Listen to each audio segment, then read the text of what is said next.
Hi, I'm Shari with OLTD.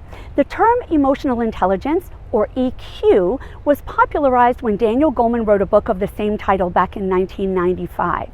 Since then, it's become very clear that EQ makes a huge difference in our workplace success. So what exactly is EQ? It's our ability to understand ourselves and others so that we can motivate and influence and cooperate with them and really interact effectively in all areas of our lives.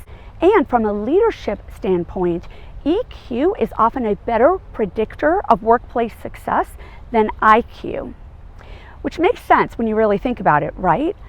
Just think about how much we interact with each other and how much we need to collaborate to create positive results at work. There are four main elements to EQ.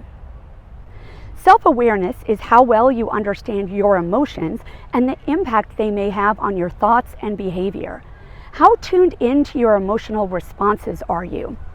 Do you understand your hot buttons and your emotional triggers? How confident are you in your strengths? Self-management is about how well you manage and control your emotions and actions, even when things get stressful. How flexible and adaptable are you during challenging times? Do your values show up consistently in your actions, even when your emotions are running high? Do you take initiative and follow through with your commitments?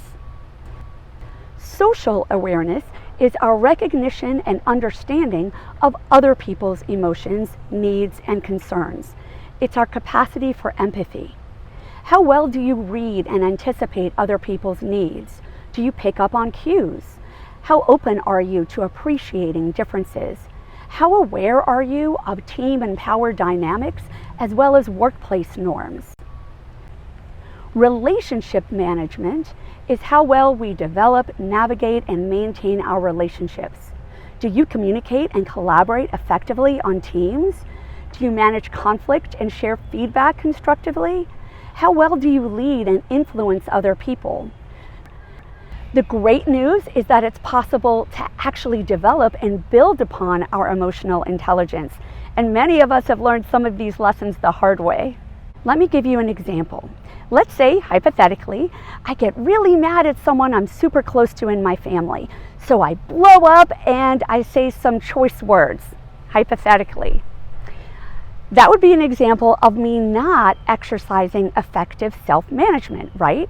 I lost self-control. Now imagine I'm at work and I'm equally mad about something. Do I blow up to my colleagues? Do I say those choice words to my supervisor? Not a good idea, right? And if you've ever blown up to either your family or your colleagues, you've probably learned that it's not healthy or productive, and it's definitely not effective relationship management. Now let me raise the stakes on this situation. What if it's totally their fault? And what if they hit your hot buttons or say something that goes completely against your core values or your political views or something that you're really passionate about at work? And what if they're being total jerks about it? Okay, let's see how emotional intelligence might play out here. Let's say you're self-aware, so you realize that you're starting to get angry. Maybe you feel your heart beating faster, or you recognize some other sign of anxiety in your body. So you decide to exercise some self-management and self-control by taking a deep breath, because you realize that displaying anger is not going to resolve the situation, and you don't want to jeopardize your own reputation. And since you're socially aware, you pick up on the fact that something set them off. They're definitely not acting their best right now, right?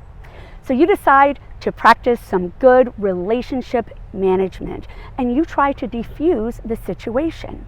You realize that this person is still going to be in your life, whether it's at work or whether it's that person from home that you were arguing with.